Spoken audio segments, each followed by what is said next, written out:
Hi everyone and welcome to Drive, your source for automotive reviews, analysis, maintenance, and restorations. Please subscribe to our channel, watch the entire video, and of course click on notifications to be first to learn about new videos.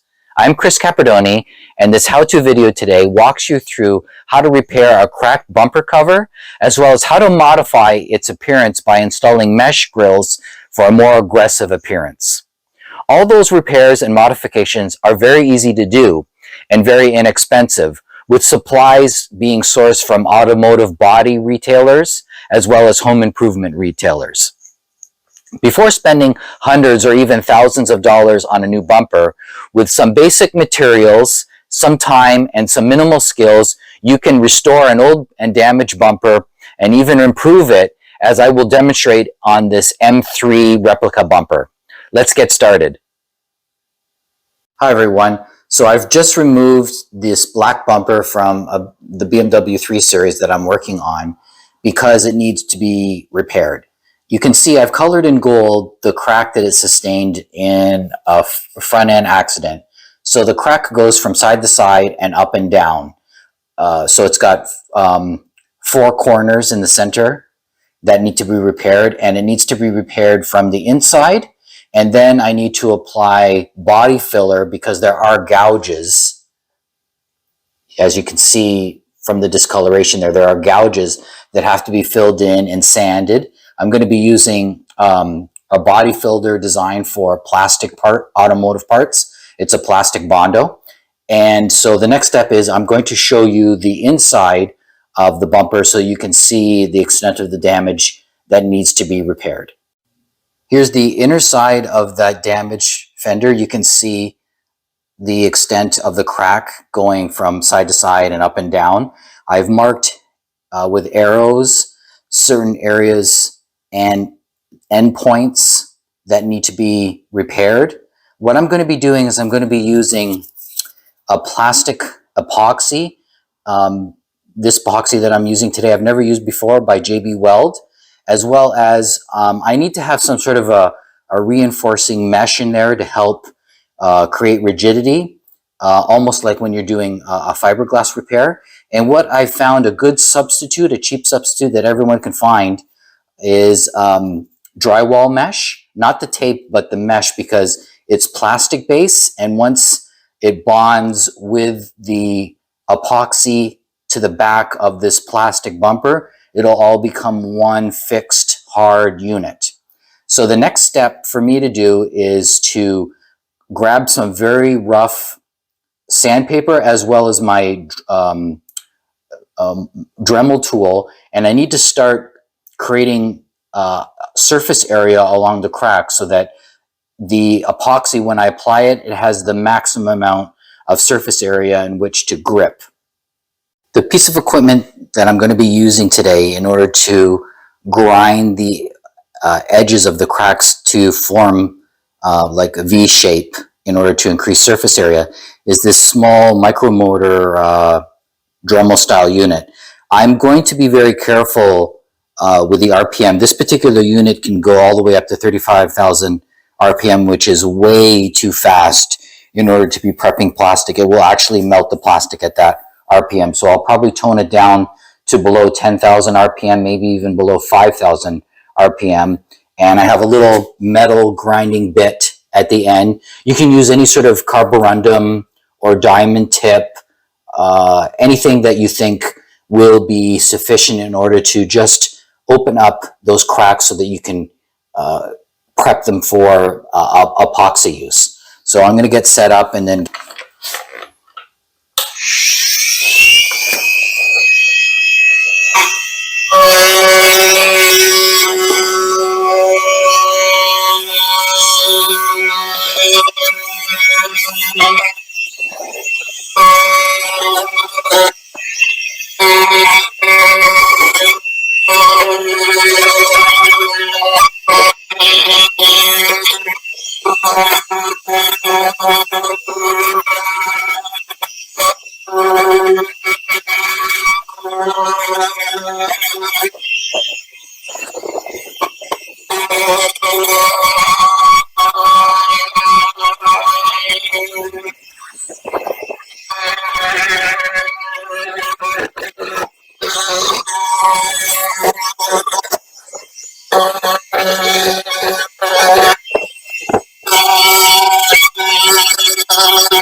Okay,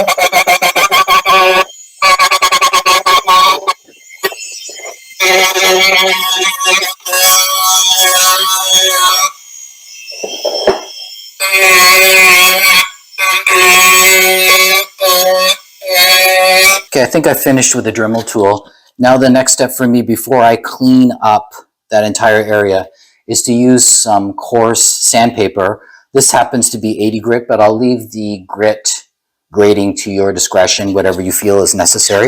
And I'm just going to start scraping or sanding the entire area so that it has maximum opportunity for the epoxy to bond to the surface.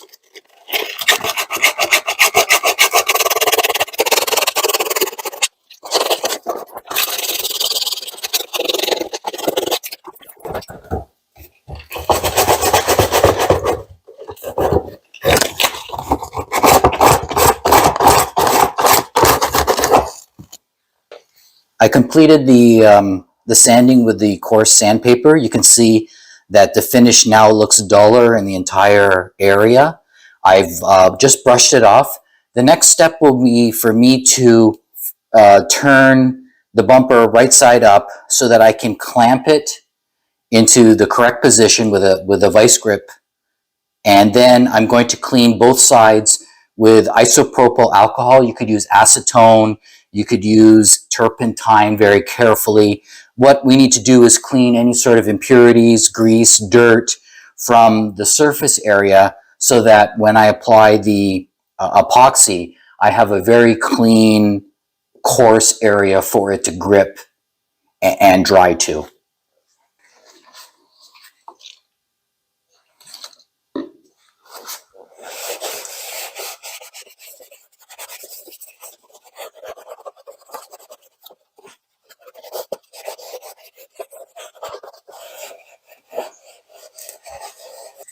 After I cleaned it all up with isopropyl alcohol, both the backside and the front side, I decided to tape it up into position and tape all the crack areas together with painter's tape. The reason I picked painter's tape is because if I went with a duct tape or a metal-based tape, I'm afraid that I would ruin the finish even further on the exterior here.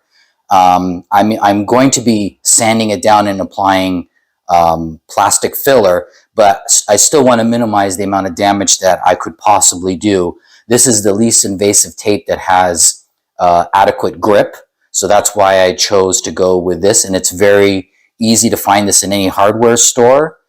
You don't have to go and search for it very hard, very long. So I started using the JB Weld product, and once you use it and you knead it, it becomes like a very thick toothpaste, which is very nice because you can squeeze it and move it into the crack. And then when I apply the drywall mesh, it has an adhesive to it and it moves and bonds into it. So I'm getting a really nice effect here. So I'm just going to continue on. I'll cut another piece, small piece, knead it, knead the two components together, and continue moving in that direction.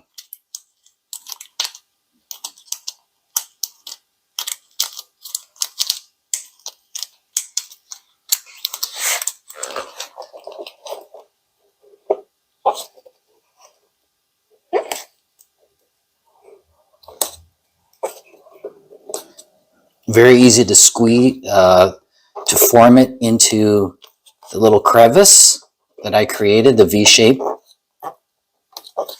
And I'll apply the tape.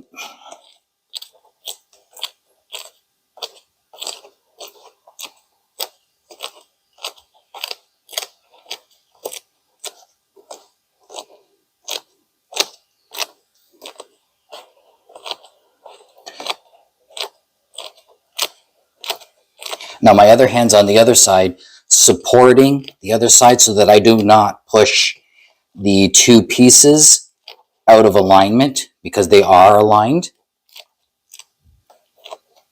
And so what I'll continue doing is I'll continue cutting small pieces of the epoxy, move this direction and up, and then this direction. And then I'll read the instructions on how long it needs to cure, probably 12 hours. And then I'll inspect it. So I'll continue on and I'll give you regular updates. Just completed applying the JB Weld plastic epoxy as well as the mesh.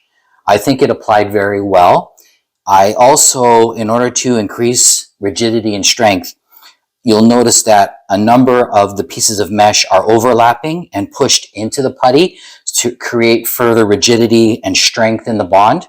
I just read the package. This is supposed to cure in about 3 hours, so I'll be checking it in about 3 hours, but I'm ready to let it sit and dry, and I think this will be adequate in order to repair this bumper so that I can move to the next step, which is sanding and applying filler to the other side before I'm not going to be painting this. I will eventually be wrapping it.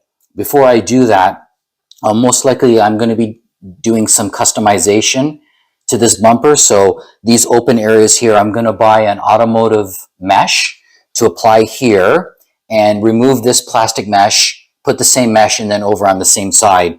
I'm probably going to pick something aluminum based, and I'll show you, there'll probably be some headaches along the way, but I'll come up with some sort of creative way of applying it and securing it with items that people can readily get available at hardware stores. So nothing exotic. At 3 hours, I went to inspect the plastic epoxy, and it was still slightly soft. I could actually dig my thumbnail into it. So I let it sit for 12 hours, and then the next morning I checked it again, and it's very hard, and it actually bonded very well. It's all one piece now, and the mesh embedded in there nicely, creating a lot of rigidity and strength. So now the next step for me now is to turn it right side up so that I can begin sanding the outer side of it in preparation for adding plastic filler, so I can blend in all the little cracks and little pockets and holes that are left from the crack. Here's the front of the bumper. As you can see there, here's where the crack was that now has been bonded, but I need to sand the entire area because there are gouges and I can feel little imperfections all along it. And what I want to do is actually take some 220 sandpaper, which is just aggressive enough for me to reshape this plastic to make all of those little imperfections disappear before I start prepping to add the plastic body filler. So, because I need something that's flexible. I can't just use traditional body filler. So I'm going to start with the 220 and just start sanding.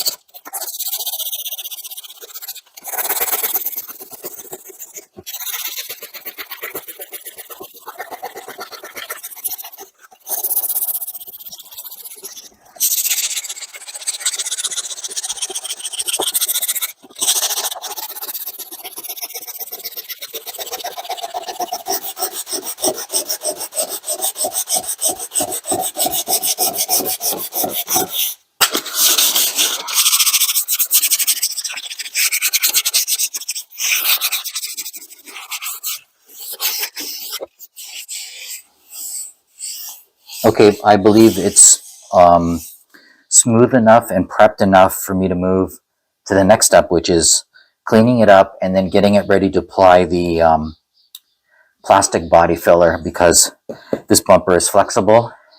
Traditional sheet metal Bondo will not work because if it flexes, it'll crack and come off and it'll look horrible. So we need something with a little bit of a give, which I've got, and I'll show you. Okay, so the next step for me is to clean it up and get prepped for that step. Before I apply any filler, I need to use what's called an adhesion promoter and for plastic. And what this does is it's almost like a primer for plastic, and it'll allow the body filler to adhere to the surface and bond with it and make the job last a lot longer. So it's an intermediary step that I feel is necessary.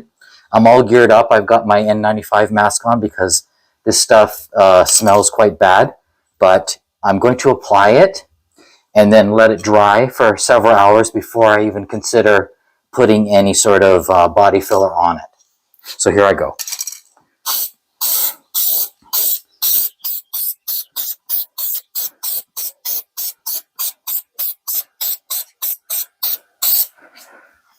Okay, and that should do it. I'll let it dry for several hours, and then I'll be ready to put the body filler. An additional step that I decided to do with this bumper, in addition to repairing it, is I decided that I wanted to create some customization in it. And the best way to do that is through the openings in the bumper by adding my own unique touch to it. And I decided to put some mesh in. I'm going to put, obviously, I'm working on fitting the mesh here. I'm going to put the same mesh there and there. What I've done is I went to my local hardware store and bought some just regular steel mesh that's used for general application, and I've turned it on an angle and I've fit it into the slots here. The old plastic one is over there, which I don't like, so I'm putting a metal one in here. After I've finished shaping it, I'm going to be drilling a couple of tiny holes in strategic places and putting very small black zip ties to hold it in place. But before I do that, after I've shaped it to all three of them to the way I want, I'm going to spray them in a zinc spray paint to make sure that all the tips that I have cut will not rust. Now, the beauty with that is after you've painted it in zinc, you can paint it in chrome if you'd like. You can paint it body color. You can paint it in black. Anything you want to customize the bumper. And this roll, this 20-foot roll of wire cost me $15. So this actual piece here is 50 cents worth of material, and I'll use a piece there and a piece there. So after I've formed it, I'm going to take it out, spray it with zinc, form the other two, and then I'm going to fasten them in very carefully with little black zip ties, the tiny ones, and then snip them so you'll never notice from the front. So this is what the bumper now looks like. I've been working on fitting all of the mesh on all three holes so that I can spray paint them in zinc. If you will notice, on the two outer ones where there's an option to hold fog lights, I had to cut out and reshape part of the hole in order to allow the mesh to fit flat. I'm not going to be using a fog light assembly with this vehicle, so I decided to cut it out and reshape the hole so that that wouldn't be an obstruction and I could get a nice looking clean fit. So the next step now is to take them all out and prep them for paint.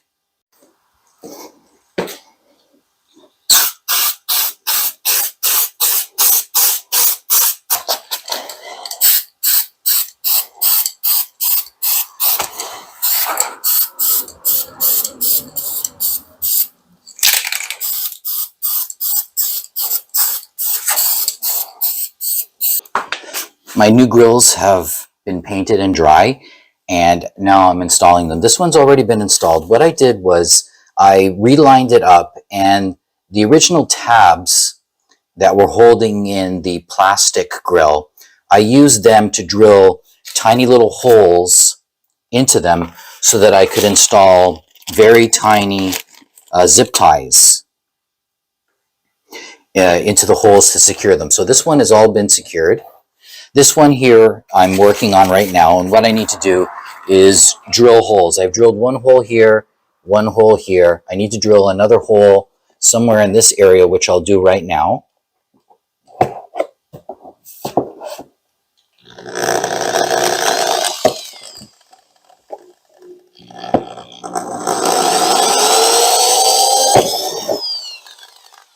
And what I'll do is I'll drill a couple more holes here, here, and here, so that when I install the grill, I have somewhere to secure the plastic bumper to the new grill. So I'll continue working on this.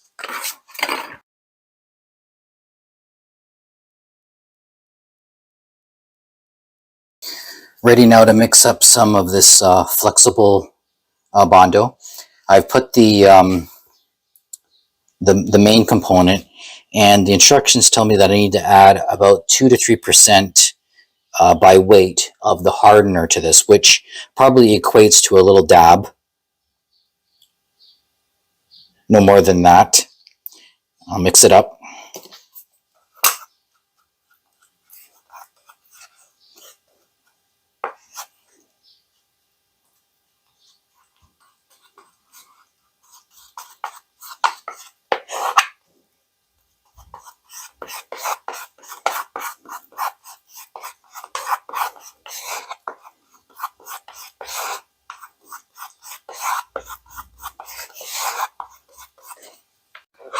Now I'm ready to add some of it to the bumper.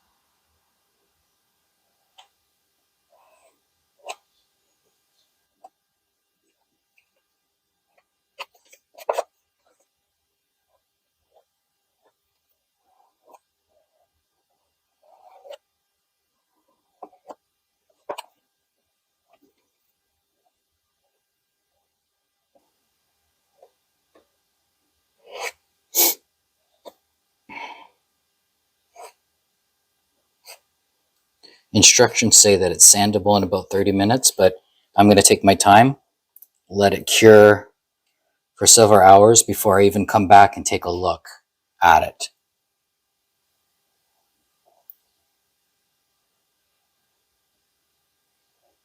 I have quite a large gouge up here, which I'm trying to fill in.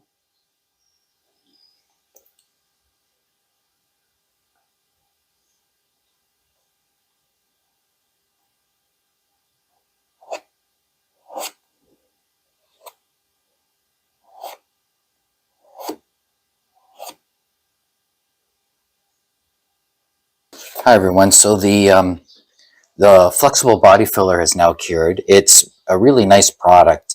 It's very dense and hard, and it covered really well. I do not see a lot of pinholes, which means that I won't have to do a lot of excessive sanding and then recoating and then resanding again.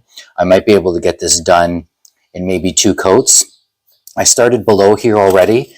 I only have a few minor areas that I have to touch up and sand again, but I'm going to start sanding up here, the main area that I had most of the damage and gouging, and try and start reshaping it.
I finished sanding the first coat of body filler that I put on, and there are a few little areas that need to be touched up with an additional coating of body filler, but it's much smaller now. So since you probably can't see on camera, I'm just going to mark in black marker the areas that I need to focus on.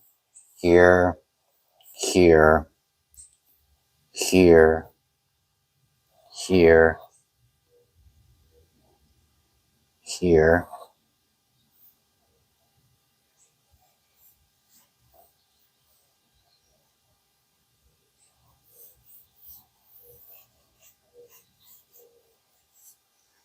It's not many more, maybe here.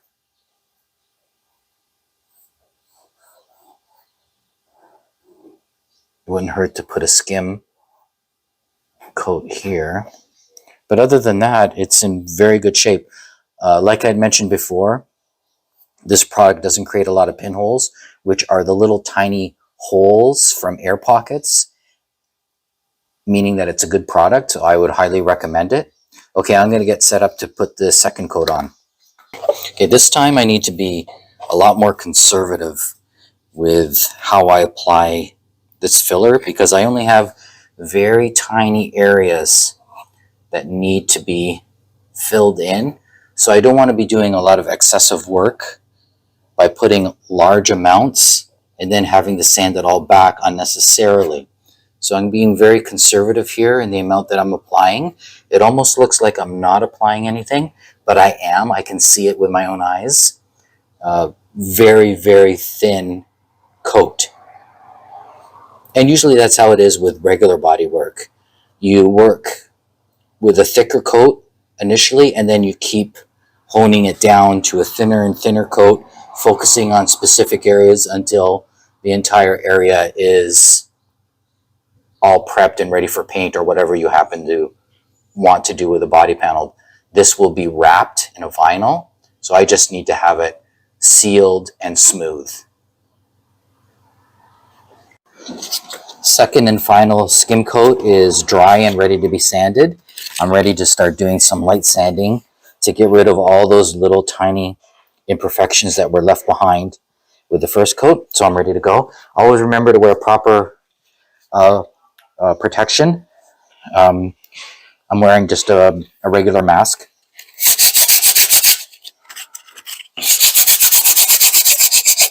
And I'm applying very little pressure. I'm letting the sandpaper do the work.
Well, I finished with a second coat. Now, sometimes it happens.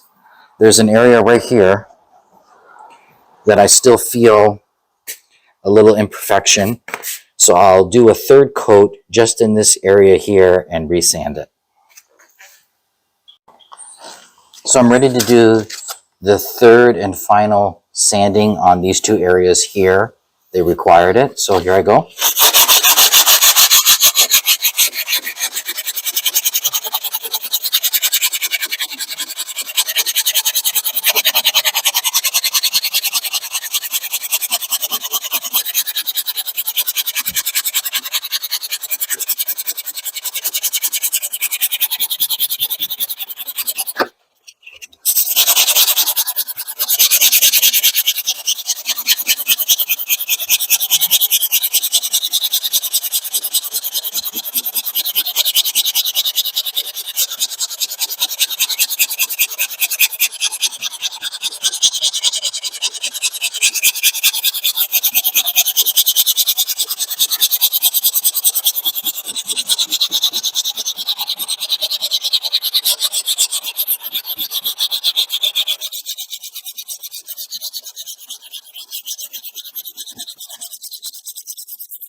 I think I'm done.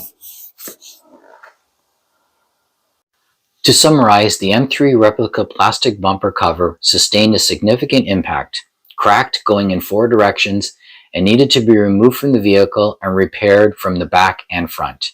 At the back, the crack was prepped and then a plastic epoxy was applied with a reinforcing mesh.